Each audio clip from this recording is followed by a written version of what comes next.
तुम दोनों यहाँ बैठी थी जी सर। और उसने बैग कहाँ रखी थी? सर उसका बैग यहाँ पर था। और ग्लास यहाँ पर? जी जी सर।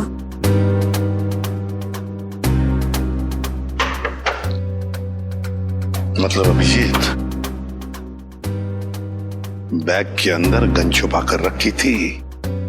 वो कह रही थी ना, छेड़छाड़ कर रही थी बैग के साथ। निशाना साधा उसने और गोली चला दी। सर उसका चेहरा तो हम देख ही चुके हैं। उसकी फोटो टेलीविजन और अखबारों में दे दें सर? हाँ, मगर उससे पहले अभिजीत सीसीटीवी फुटेज चेक करो। सर ये जो दोनों कैमरास है ये फंक्शन हॉल के अंदर के हैं और ये मेन गेट का।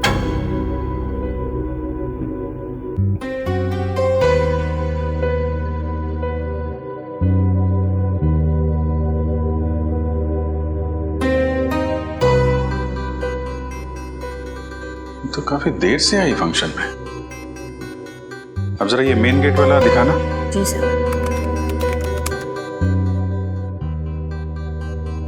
सर ये तो टैक्सी में आई है। टैक्सी में? एक मिनट जरा इसको रिवाइंड करो, कैसे चलाना। Pause pause. अब जरा ये नंबर प्लेट है ना टैक्सी का, उस पर जूम करो।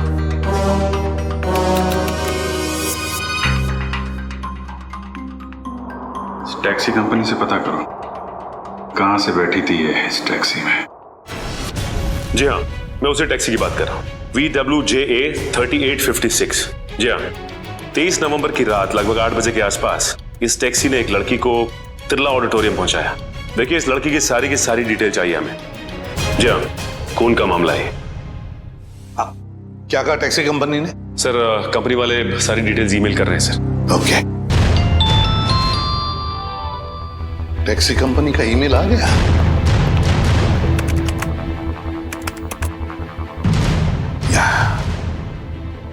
ये रहा उनका मुंबई का रोड मैप और ये है वो लाल डॉट, ये है वो टैक्सी और उस टैक्सी का रूट ये था। ये देखो, तिरला ऑडिटोरियम। मतलब उस लड़की ने टैक्सी ज्वाला रोड से पकड़ी है। ज्वाला रोड से। बहुत होशियार है लड़की सर। इसने टैक्सी अपने घर पे नहीं बुलाई बल्कि भीड़ भाड़ वाली रोड पे बुलाई। लगता है इस लड़की का घर ज्वाला रोड के आसपास ही होगा। निखिल काम करो, तुम और जयवंती जाओ ज्वाला रोड जाओ और अच्छी तरह से पूछताछ करो।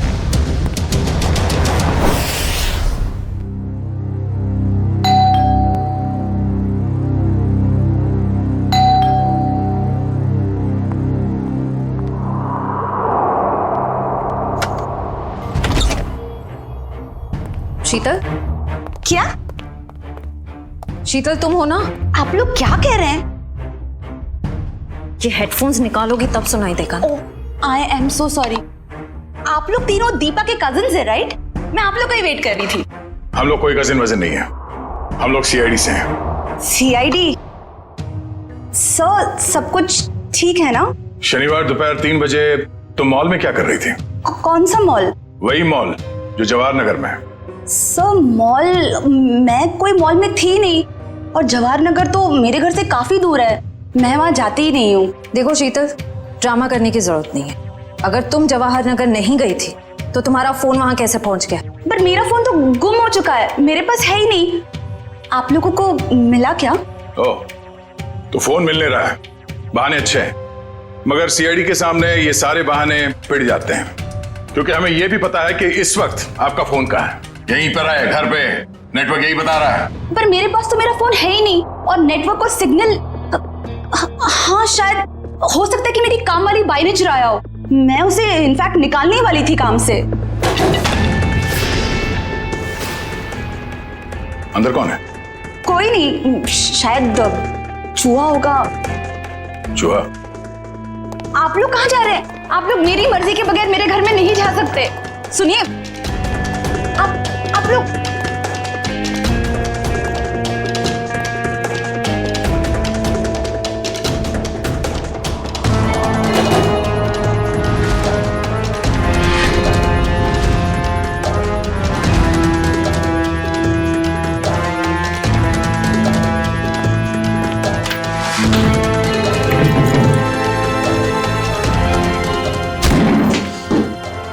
शर्म नहीं आती? ऐसे कैसे अंदर घुसे चले आते हो? अब क्या करें, आदत से मजबूर है। क्या?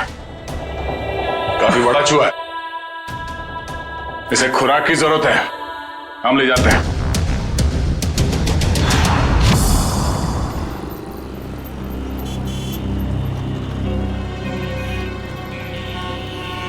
प्रॉम टैक्सी में यहाँ से बैठी होगी वो, लेकिन उसे टैक्सी यहाँ से क्यों पकड़ी होगी, कहीं और से क्यों नहीं? यही समझ में नहीं आ रहा है। देख भाई निखिल, तेरी समझदारी जरा मैं हिला देती हूँ। तुझे पता है, एक आदमी जब सजदर जाता है तो वो बाहर टहलने निकल पड़ता है। सजने के बाद टहलने क्यों लगता है? डिपेंड करता है, अगर जवान बच्चा हो तो कुड़ियों छुड़ियों पे लाइन मारने निकल पड़ता है, और अगर बुजुर्ग हो तो खुशी में निकल पड़ता है। लेकिन औरतों और लड़कियों का ऐसा नहीं होता। तुझे नहीं पता? नहीं। लड़कियों के बारे में कुछ तो पता होगा। वो कुछ भी नहीं पता? नहीं। शर्मा क्यों रहा है? नहीं वो देख, लड़की औरत जब एक बार तैयार हो जाती है तो वो ज्यादा दूर तक नहीं जाती, मतलब नहीं जाती, जा ही नहीं सकती। मतलब ये कि वो जहाँ तैयार हुई है, टैक्सी भी उसने वही बुलाई होगी। मतलब घर के आसपास? बिल्कुल। देखा था ना वीडियो में, कितनी सजी धजी हुई थी। अब इतना मेकअप और लिपस्टिक उसने होटल में बैठ के नहीं किया, घर पे किया होगा। उसका घर यही कहीं आसपास होना चाहिए। अब एक बात मैं आपको बताता हूँ। लड़कियों के बारे में? नहीं, बंदा जा रहता है, अक्सर दवाई वगैरह वही आसपास से लेता है। होशियार है तू। वो तो। चल ढूंढे उसे। Excuse me. जी, हमें कुछ चाहिए। प्रिस्क्रिप्शन दिखाओ। ये क्या है? ये प्रिस्क्रिप्शन है। ध्यान से देखो जरा। बात क्या है? देखो, हम सीआईडी से हैं। ये फोटो ध्यान से देखो और बताओ, तुमने पहले इसे कहीं देखा है? तो मेरी। ये तो मेरी। नहीं, मेरी कुछ नहीं लगती। ये तो वही है ना? अरे देखना, ये वही है ना? अरे हाँ, ये तो वही है 11 नंबर बंगले वाली। 11 नंबर वाली? हाँ, 11 नंबर पे रहती है, घर से फोन करती है। बहुत बार घर पे दवाई भेजी हमने इसकी। क्यों, बीमार है क्या? नहीं, हट्टी कट्टी है। 11 नंबर वाली।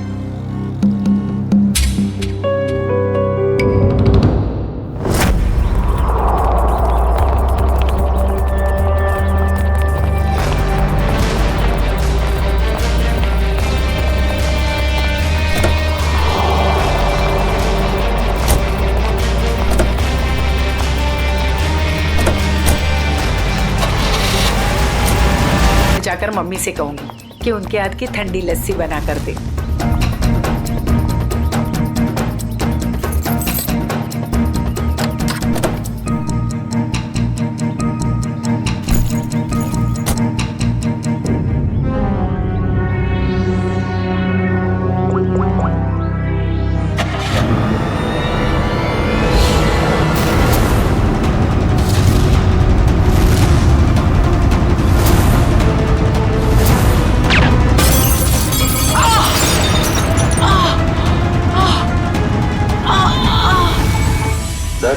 आज आपके लिए बहुत ही बड़ा दिन। आज आपको बिजनेसमैन ऑफ द ईयर का अवार्ड मिलने वाला है।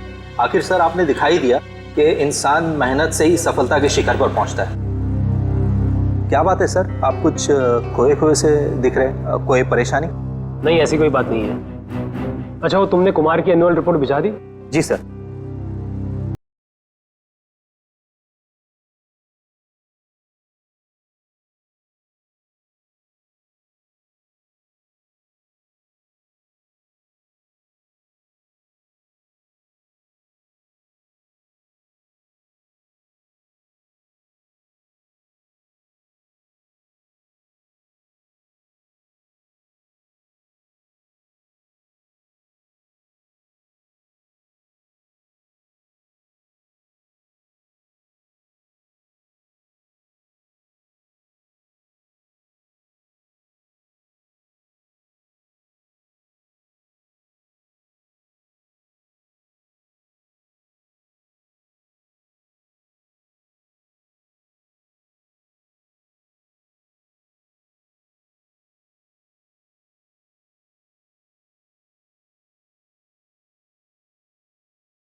परेशानी में है। हाँ कहो, तुम्हारा दिमाग तो ठिकाने पे है। तुम ये डील कैसे कैंसिल कर सकते हो? छोड़ूंगा नहीं मैं तुम्हें। क्या हुआ सर? अंदर सब इंतजार कर रहे हैं आपका। ठीक है चलो।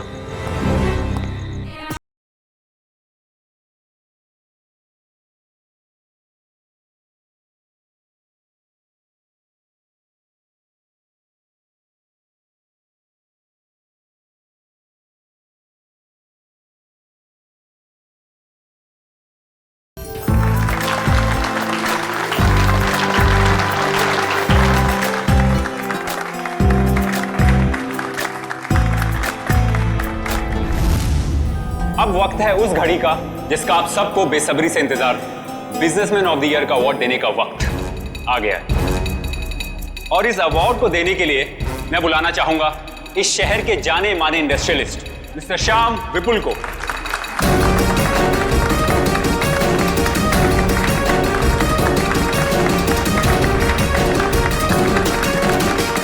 जैसा कि आप सभी जानते हैं, इस साल के बिजनेसमैन ऑफ द ईयर हैं मिस्टर विराज। अब मैं चाहूंगा मिस्टर विराज स्टेज पे आएं और अवार्ड रिसीव करें।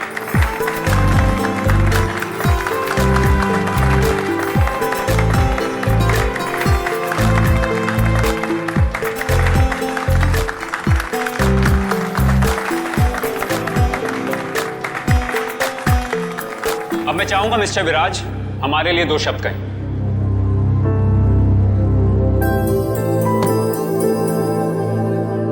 आप सभी का बहुत बहुत शुक्रिया। मैं सिर्फ इतना कहना चाहूंगा कि इंसान अगर चाहे तो मेहनत और ईमानदारी के बल पर जिंदगी में कुछ भी हासिल कर सकता है। इस अवार्ड को जीतने का श्रेय मैं अपने बहुत ही खास साथी। अरे ये क्या? अरे गोली चली, निकल यहाँ से। चलो चलो, कहीं हमें ना लग जाए। निकल यहाँ से। विराज क्या हुआ तुम्हें? अभिजीत, गोली तो बाएं तरफ से चली है। बस इसका मतलब गोली चलाने वाला इसके सामने नहीं खड़ा था, साइड से गोली चलाई इसने। अगर ये यहाँ पे खड़ा होके बोल रहा था बाईं तरफ से गोली चली है, सर यहाँ कहीं पे होना चाहिए खूनी को। हाँ, पर यहाँ पर तो दीवार है अभिजीत, मतलब खूनी दीवार के सामने खड़ा था, इन सारे लोगों के बीच में। किसी ने तो सुना होगा, देखा होगा गोली चलाते वक्त। ये इधर दीवार पे मेहमान थे इस तरफ? सर 2 या 3। 2 या 3? कितने? सर 3। कौन लोग थे, कुछ याद है आपको? सर गोली की आवाज सुनकर वो लोग भाग गए। जो बचे यहीं बचे हैं। मेहमानों की लिस्ट तो होगी तुम्हारे पास? Yes sir. लाओ। Okay sir.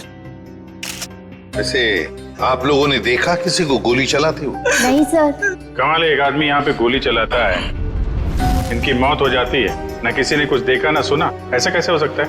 सर दरअसल हम सबका ध्यान स्टेज पे चल रहे प्रोग्राम पे था, इसलिए गोली कहाँ से आई वो पता ही नहीं चला।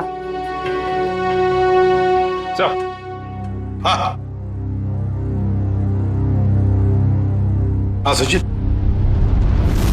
यहाँ पे सारी ग्लासेस बिल्कुल ठीक ठाक है, लेकिन इस ग्लास पे क्रैक है।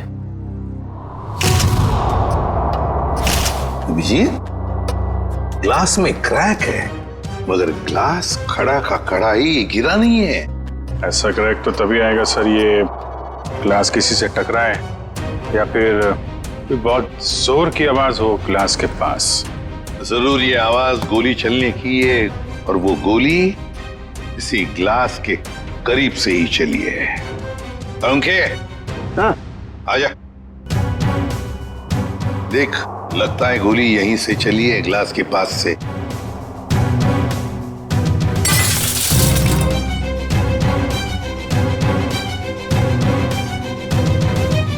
बॉस, देख करके तो ऐसा ही लगता है कि गोली यहीं से चली है। फिर भी 100% श्योर होने के लिए मैं अच्छी तरह से चेक कर लेता हूँ। चेक कर ले।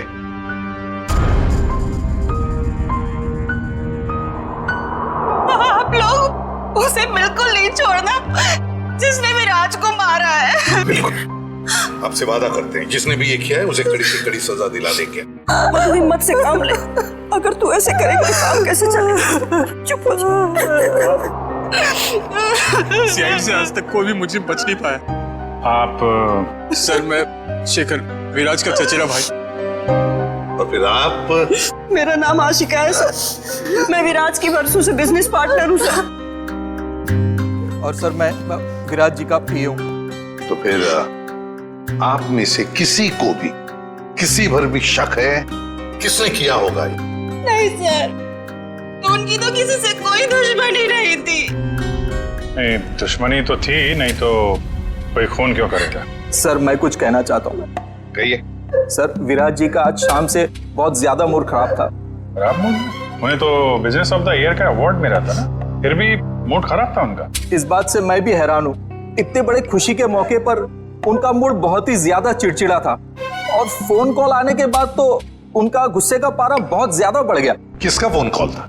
सर ये तो नहीं पता, विराज जी किसी से फोन पर बात कर रहे थे। तुम्हारा दिमाग तो ठिकाने पे है, ये क्या बकवास कर रहे हो तुम? तुम्हें डील कैसे कैंसिल कर सकते हो? छोड़ूंगा नहीं मैं तुम्हें। ये सारी बातें हो रही थी सर। आशिका जी, आपको पता है किस डील के बारे में बोल रहे थे? मुझे इस बारे में कुछ नहीं मालूम। अरे ये कैसे हो सकता है कि आपको इस बारे में कुछ भी पता नहीं? आप तो विराज की बिजनेस पार्टनर थी ना, तो आपको तो पता होना ही चाहिए। सर मैं सच कह रही हूँ, ऐसी कोई डील ही नहीं थी जो कैंसिल हुई है। ऐसा कोई डील नहीं था जो कैंसिल हुआ है, ठीक है? अब हम पता लगा लेंगे कौन सा डील था और क्या हुआ था। मयूर सर, विराज का फोन दो।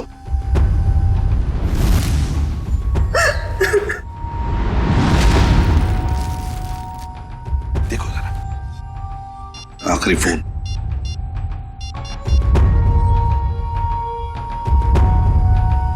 नाम तो लिखा नहीं, अनजान नंबर है।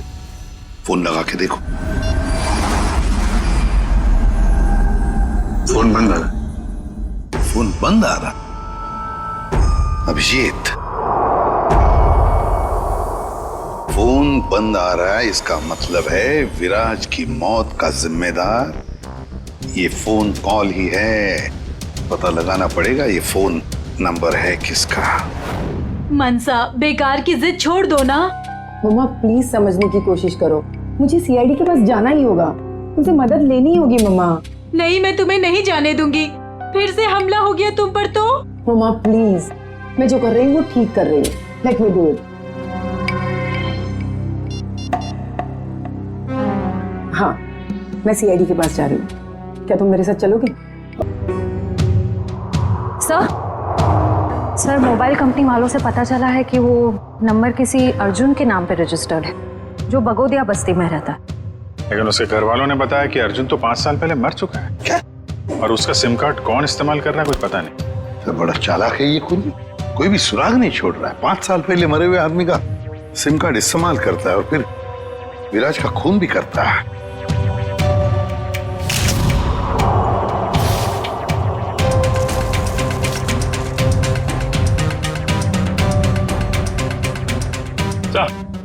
हाँ।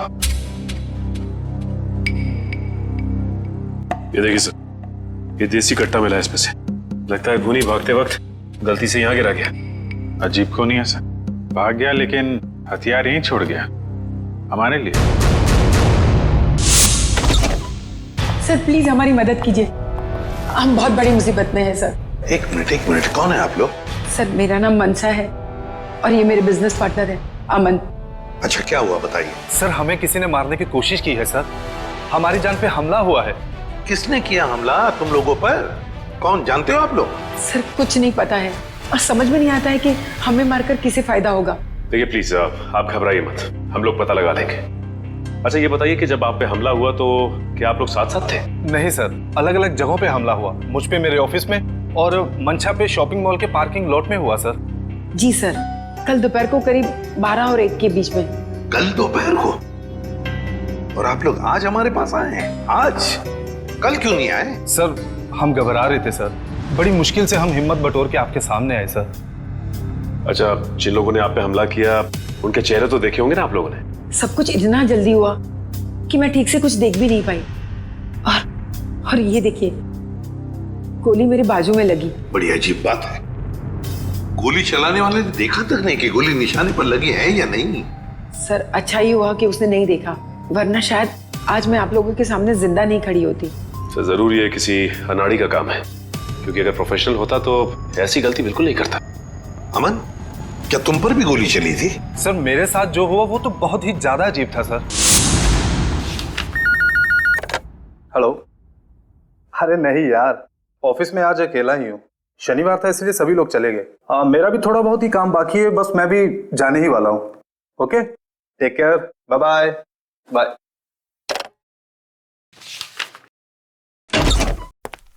अरे ऑफिस में इस वक्त कौन हो सकता है?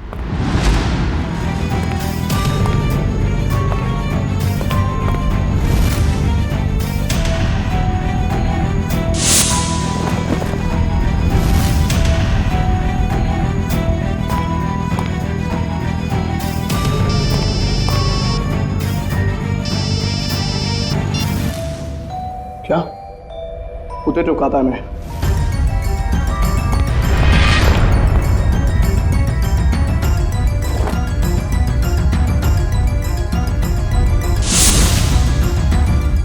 सर गोली मारने वाला बिना गोली मारे ही चला गया। भाई तो सर ये तो बहुत अजीब है। सर जो कुछ भी हुआ, कम से कम मेरी जान तो बच गई सर।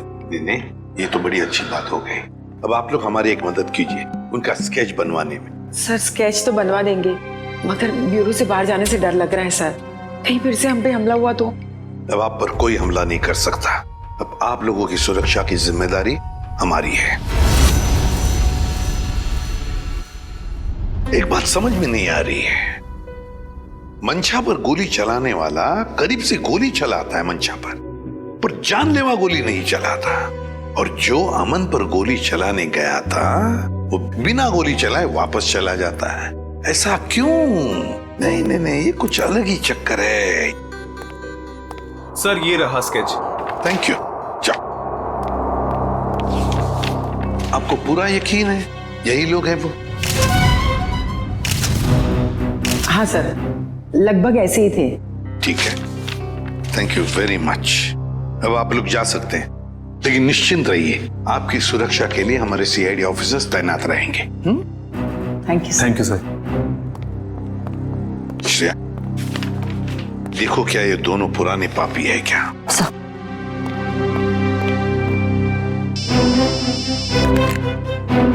हाँ सड़क के बोल। गोली उसी टेबल पे से चली थी जिस टेबल पर वो वाइन ग्लास था? ओके ठीक है सर। मिल गया? नहीं सर, उन दोनों का हमारे डेटाबेस में तो कोई रिकॉर्ड ही नहीं है। कोई भी रिकॉर्ड नहीं है उन दोनों का? अच्छा, एक काम करते हैं, वो मॉल जिसके पार्किंग लॉट में मंशा पर हमला हुआ था और अमन का ऑफिस, इन दोनों जगहों के पास उस वक्त जिस वक्त गोली चली थी, उस वक्त जितने भी सेलफोन्स नेटवर्क में थे उन सब का पता लगाते हैं। पर सर ऐसे तो सैकड़ों लोग होंगे। बिल्कुल, सैकड़ों लोग होंगे, सैकड़ों फोन होंगे, मगर मुजरिम उन्हीं में से ही कोई है, उन्हीं में से ही कोई है जो सबसे करीब थे उस पार्किंग लॉट में मंशा के पास, और सबसे करीब थे अमन के पास उसके ऑफिस में। उन्हीं में से ही है जो सबसे करीब थे इन दोनों के। फ्रेडी और पंकज को बोलो पता लगाने के लिए। सर फंक्शन का फुटेज रेडी है।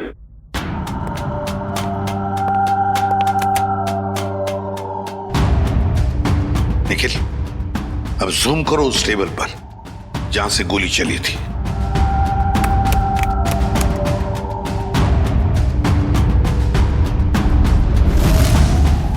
माय गॉड, सर इस टेबल पे तो 3 लड़कियां बैठी हैं। इसका मतलब इनमें से किसी ने विराज पे गोली चलाई। पता लगाना पड़ेगा है कौन ये 3 लड़कियां। इतनी लंबी लिस्ट, मुझे तो मेरे स्कूल के दिन याद आ रहे हैं और इतिहास के राजा महाराजा के नाम रट रहा हूं। ले भैया, एक और लिस्ट आ गई। इतनी लंबी लिस्ट, सर मैं बेहोश हो जाऊंगा। घबराइए नहीं सर, ये आखिरी है। अच्छा, मुझे तो नींद आ रही है। उस दिन मंशा वाले मॉल और अमन के ऑफिस के पास इतने सारे लोग थे, जो हमें चाहिए उसे ढूंढेंगे कैसे? एक काम करते हैं सर, 2-4 लोगों को फोन करके देखते हैं, हमारा नसीब शायद बुलंदी पे हो और हमें मुजरिम मिल जाए। अच्छा आइडिया है, लगा phone. Inky pinky ponky Freddie sir loves a donkey, ये वाला नंबर।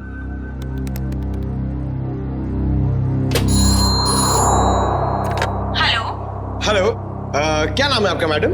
तुम्हें क्यों बताऊं? तुम्हें शर्म नहीं आती? अनजान लड़की को फोन करके परेशान करते हो। अरे नहीं मैडम, आप समझ नहीं रही हैं। अगर तुमने मुझे दोबारा फोन किया ना तो मैं सीआईडी को कंप्लेंट कर दूंगी। मैं खुद सीआईडी से हूँ और मैं इंडियन क्रिकेट टीम की कैप्टन हूँ। खबरदार जो फोन किया दोबारा। अरे मैडम, आप समझ क्यों नहीं रही हैं? मेरे पति ने कहा ना तुमसे मुझे फोन करके परेशान करने के लिए। जाओ जाके कह दो उसे मैं एक पैसा दहेज नहीं देने वाली। दहेज? अबे क्या हुआ पंकज, दहेज का नाम सुन के तेरे पूरे शरीर में 440 वोल्ट का करंट क्यों दौड़ने लगा? अरे सर मत पूछिए, दहेज ही तो मेरी दुखती रग है सर। मेरा पुराना जख्म हरा हो गया। मैं कुछ समझा नहीं। सर आप तो जानते ही हैं, मेरे स्कूल के और कॉलेज के जितने भी फ्रेंड्स हैं सबकी शादी हो चुकी है। मैं ही अकेला बचा हूं कुंवारा। पता है क्यों? क्यों? इस दहेज की वजह से। पंकज, एक सीआईडी ऑफिसर होने के बावजूद भी तुझे दहेज चाहिए? छी, कितनी शर्मनाक बात है ये। रुक, मैं अभी एसीपी साहब को फोन करता हूँ। अरे एसीपी सर को क्यों फोन कर रहे हो? मेरी बात तो सुनो। मैं दहेज नहीं मांग रहा हूँ, लड़की वाले दहेज मांगते हैं। मुझसे कहते हैं जब तक मैं दहेज नहीं दूंगा लड़की से मेरी शादी नहीं कराएंगे। इसलिए तो दहेज का नाम सुनते ही मेरे पसीने छूट जाते हैं सर। तू चिंता मत कर पंकज, जो लड़की तुझे सच्चा प्यार करेगी वो सिर्फ तेरा दिल देखेगी, दहेज या पैसा नहीं, समझे? सच्ची सर? हाँ। अब चल, अब ये शादी के सपने देखना बंद कर और काम पे लग जा। काम पे लग जा? लिस्ट इतनी लंबी है। अबे रो क्यों रहा है? चल एक काम करते, देखते हैं इन सारे नंबरों में से ऐसे कौन से 2 नंबर है जो मंशा वाले मॉल और अमन के ऑफिस के सबसे करीब है। देखिए सर।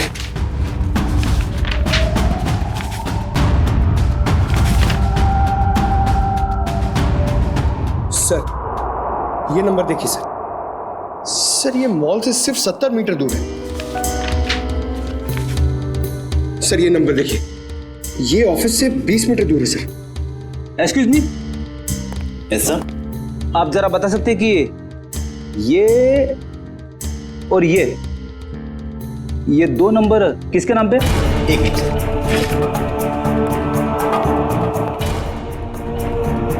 सर अगर आपकी नजर में कोई सुंदर सुशील प्यारी सी लड़की होगी ना सर तो मुझसे मिलवा दीजिएगा सर। वो क्या है ना, मेरी मॉम चाहती है कि मेरे हाथ जल्दी से जल्दी पीले हो जाए। प्लीज जरा ध्यान रखो। एक्सक्यूज मी सर, ये दूसरा वाला नंबर ट्रेस करने में थोड़ा टाइम लगेगा, मगर ये पहला नंबर किसी शीतल कुमार का है। शीतल? मतलब पंकज, उस दिन मंशा को मारने कोई लड़का नहीं बल्कि लड़की आई थी। मंशा ने तो कहा था कि कोई लड़का था। ये केस तो और भी उलझता जा रहा है। एक काम करता हूं, नाम भी नहीं था, उसका नाम भी नहीं था मेहमानों की लिस्ट में। तो फिर अब ये जरूर किसी और के इनविटेशन पर अंदर घुस गई और विराज पर गोली चलाकर भाग गई। क्या उसने विराज जी को मारा? जी हाँ, और आप दोनों उसके साथ में बैठी थी, तो उसके पास गन थी, आपने देखा कैसे नहीं? सर मेरा सारा ध्यान तो फंक्शन की तरफ था। सर मेरा भी। वाह, तुम दोनों का फंक्शन की तरफ इतना ध्यान था कि तुम्हारे बगल में बैठी हुई लड़की अपना गन निकालती है, निशाना साधती है और गोली चलाकर भाग जाती है, इसका तुम्हें पता भी नहीं था। कैसे मान सकते हैं हम ये? चलिए बताइए, और क्या याद आता है उस लड़की के बारे में? सर उसने एक बड़ा सा बैग रखा था टेबल पे और शायद इसीलिए हमें गन नहीं दिखी। कहाँ पर? सर वो जो टेबल है ना, उस पे जो फूलों का गुलदस्ता पड़ा है उसी के पास। और वाइन का गिलास बैग के बगल में ही था? जी सर था, और वो उस बैग के साथ कुछ छेड़खानी भी कर रही थी।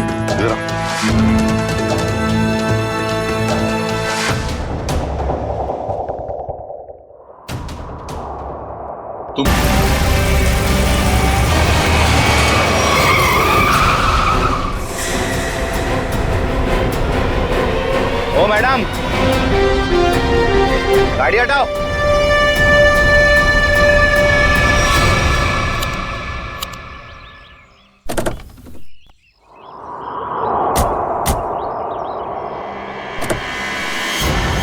क्या बदतमीजी है?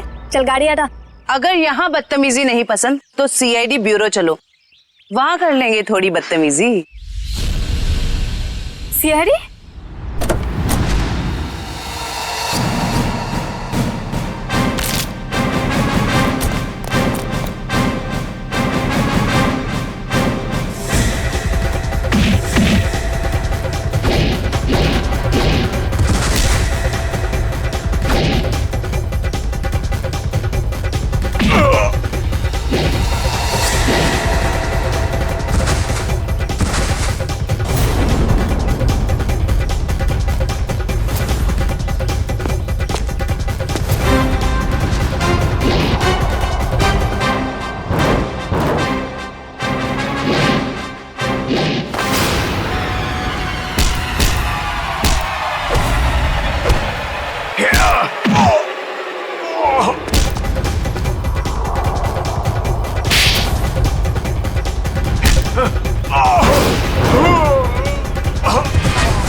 गलती नहीं है। चुप!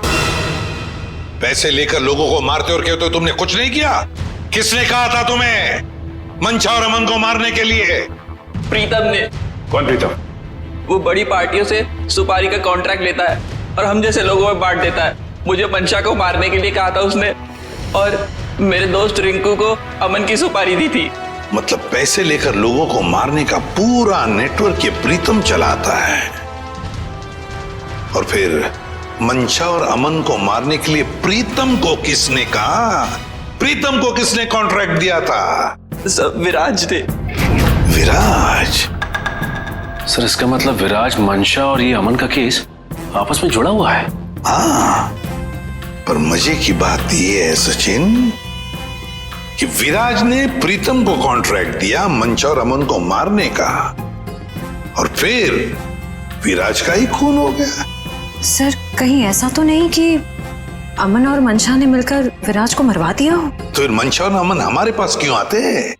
अच्छा, ये तुम्हें सुपारी मिली थी ना मंशा और अमन को मारने की, तो फिर तुम और तुम्हारे दोस्त नाकामयाब कैसे हो गए? नाकामयाब नहीं हुए थे सर, प्रीतम ने आखिरी वक्त पर सुपारी कैंसिल कर दी थी। प्रीतम ने आखिरी वक्त इन दोनों को मारने का प्लान ही कैंसिल कर दिया? क्यों? ये चक्कर क्या है? मुझे तो लगता है विराज की मौत के पीछे इस प्रीतम का हाथ है। दीपिका। जी सर। तुम्हें विराज को मारने के लिए किसने कहा था? प्रीतम ने। प्रीतम ने? सर मगर प्रीतम को किसने कहा होगा विराज को मारने के लिए?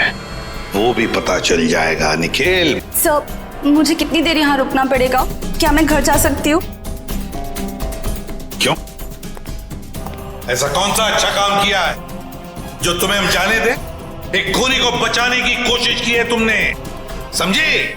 सर मैं इलेश से प्यार करती हूँ, इसलिए भाग गई थी। तो कौन सा बड़ा काम किया इलेश से प्यार करके? इसे बचाने की कोशिश की तुमने, उसे तो सजा होगी, मगर तुम्हें भी होगी सजा। चले जाओ इसे। चलो। इलेश, तुम्हारे पास प्रीतम का नंबर और एड्रेस तो होगा ना? सर मेरी बात प्रीतम से कभी डायरेक्ट हुई नहीं, हमेशा उसकी सेक्रेटरी जिया से ही बात होती थी। दीपिका, तुम्हारे पास नंबर है प्रीतम का? नहीं, मेरी बात हमेशा उसकी सेक्रेटरी जिया से होती थी। तो फिर सेक्रेटरी जिया का नंबर दो हमें। सर कोई एक नंबर हो तो बताएं, हमेशा नए नए नंबर से फोन करती थी वो। और हाँ, किसे मारना है उसकी सारी जानकारी एक लिफाफे में डालकर घर के बाहर रखती थी। नए नए नंबरों से फोन करती थी। बड़ी चालाक समझती है ये अपने आप को सेक्रेटरी जिया, लेकिन उसे पता नहीं अब उसका पाला पड़ा है हमसे, सीआईडी से। अब ज्यादा देर बच नहीं सकती वो।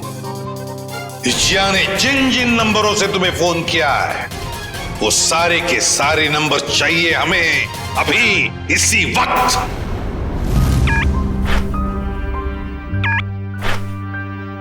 सर ये देखिए, शहर के नक्शे में जो लाल रंग के निशान दिखाई दे रहे हैं, जिया ने आज ये नंबर वहां इस्तेमाल किए हैं। ये है वो पहला नंबर जिया ने इस्तेमाल किया हुआ। राजा पार्क से लेकर खातीपुरा गया है और 30 मिनट तक बात कर रही थी, 30 मिनट तक। और फिर खातीपुरा से वो श्याम नगर आई, उस दौरान उसने 40 मिनट तक बात की। हाँ सर, और तीसरा नंबर उसने इस्तेमाल किया है श्याम नगर से क्वींस रोड के बीच, तकरीबन अब 1 घंटे बात की है सर। और उसके बाद अब ये क्वींस रोड से विद्यानगर की तरफ गई। और सर विद्यानगर में जिया के नंबर के साथ एक और नंबर है। लगता है ये नंबर प्रीतम का है श्रेया, ये प्रीतम ही है। इस प्रीतम ने बुलाया होगा जिया को विद्यानगर मिलने के लिए। लेकिन सर विद्यानगर के बाद तो जिया का मोबाइल बंद हो गया सर। तो ठीक है, होने दो, लेकिन वो दूसरा नंबर भी तो है जिससे जिया मिली थी, उसको ट्रैक करो Nikhil.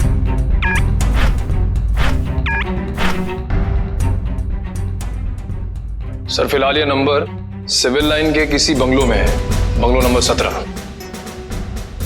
Civil lines bungalow number 17।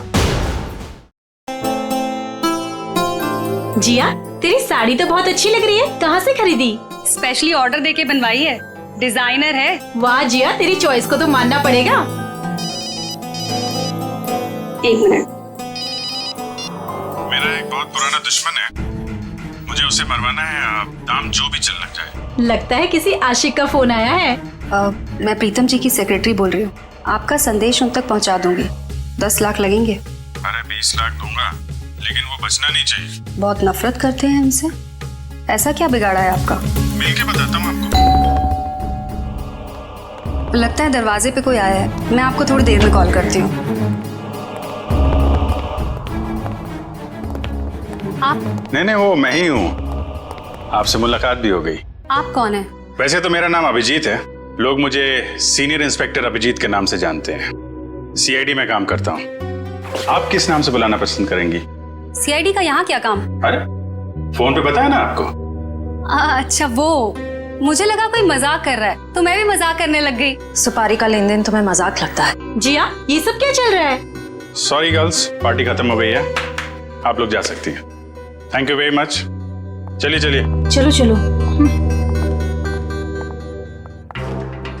आप सोच भी नहीं सकती आप कितनी बड़ी मुसीबत में फंस गई हैं। देखिए, मैं प्रीतम के लिए काम करती हूँ, लेकिन मैंने आज तक उसे नहीं देखा। वाह सर, अभी तक ये कह रही थी कि प्रीतम को जानती नहीं है, अब कह रही है देखा नहीं है। ऐसा ना हो थोड़ी देर के बाद ये कहें कि ये खुद प्रीतम है। अरे मैं ऐसा क्यों कहूंगी, मैं प्रीतम नहीं हूँ, मैं तो जिया हूँ। जरा आईडी दिखाइए अपना। ID card? हाँ, I card, driving licence, PAN card, passport, कुछ भी नहीं है। नहीं है? ओ, जरा मैडम का बैग चेक कर लीजिए।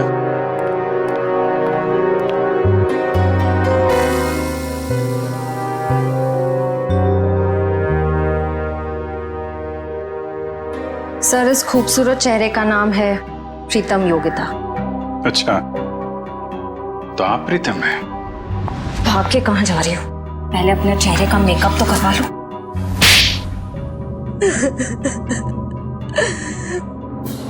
हाँ, मैं ही प्रीतम हूँ और मैं ही सुपारी लेने का काम करती हूँ। आज की सुपारी किसने दी थी तुम्हें?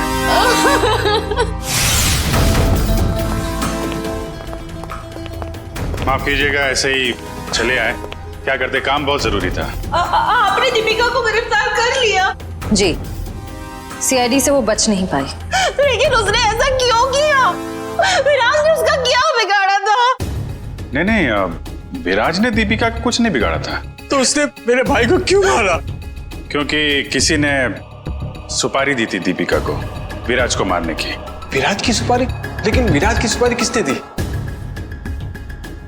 एक ऐसे इंसान ने दी जो इस वक्त यहाँ मौजूद है हमारे बीच में, और जो विराज की मौत पे मगरमच्छ के आंसू बहा रहा था। कौन? हाँ? शेखर, तो भागने दौड़ने का बहुत शौक है आपको? हमारी जेल के बाहर एक बहुत बड़ा मैदान है, वहां आपका ये शौक पूरा हो जाएगा।